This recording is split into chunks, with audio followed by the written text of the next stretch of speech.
Right, so we've in the previous two videos we've done everything we need to do to get the top of our product into the correct sizes according to the requirements of our client.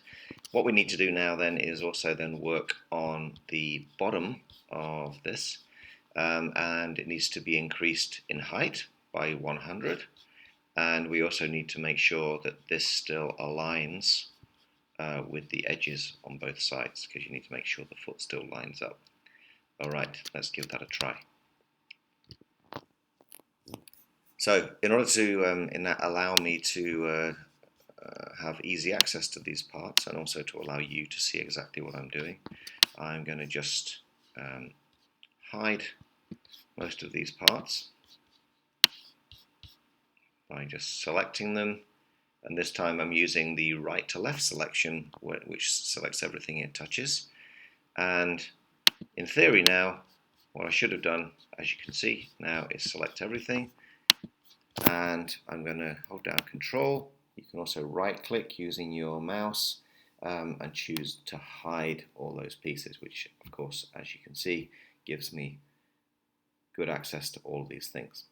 Now, there's a couple of things I need to do. We go back to the booklet. I first need to increase the distance between the legs to 420, and you can see that also includes moving this, means that I'm moving this leg back by 50, in the same way that I extended the depth of the top back by 50, so that's pretty easy. And we also then need to make sure that these feet line up with the edges, which then means, of course, that we need to add 200, just like we did with the top. Okay, so let's see what that looks like in reality. Now, you will have noticed if you watched the previous two videos that I've done a lot of this work using the Move tool rather than the Push-Pull tool, and again that's going to be true here. So with this leg, I want to take this whole detail at the end here and just move it 200 in that direction. So first of all, of course, I need to double click in order to edit my component, and then selecting from left to right, I'm going to select just that area, and you can see that what I've selected now is all the surfaces that create this kind of little foot at the end, plus all the surfaces of this slot, which means that when I move it,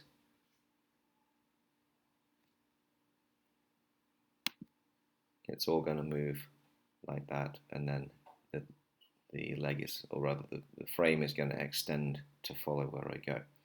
So making sure that I'm on the red axis, so I'm moving absolutely horizontally, type in 200, hit the enter key, and that is the new width of my product. And you can see, because the other leg is also a copy of this component, that when I extended this one also got extended. Perfect. So that's an easy fix.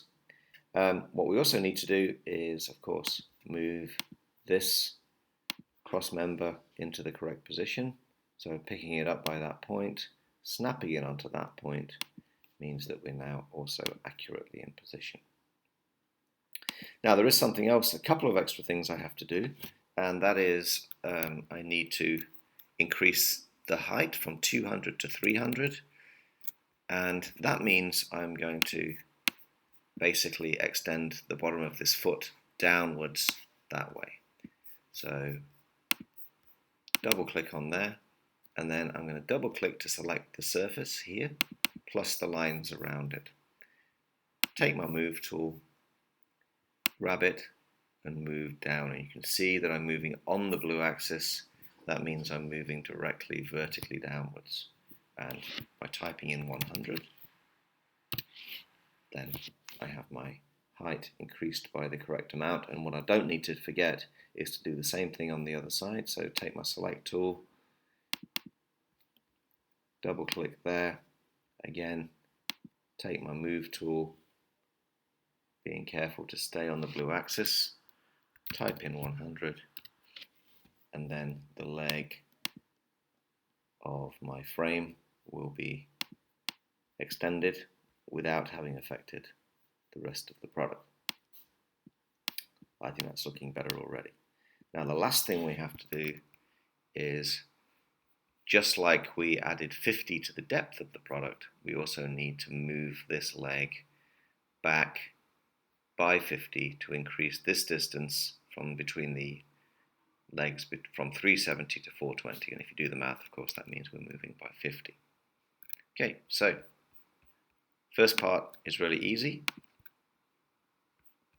Select that, take the move tool, move on the green axis, type in 50, and now I've got that. And you can see, of course, then the thing I also need to edit is the length of these cross members in order to make sure that they still fit together.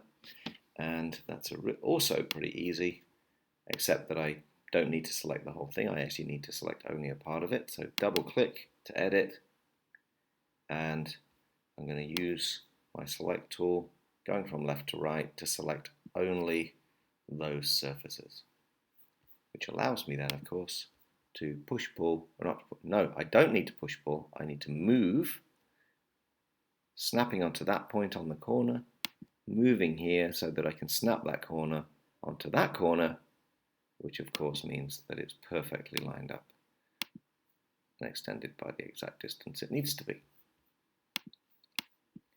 So let's have a look how the whole thing looks. We should now have done all the jobs we need to do to edit our product so that it looks exactly as it should. Unhide all, and then that's my new, larger, improved cabinet. Looking good.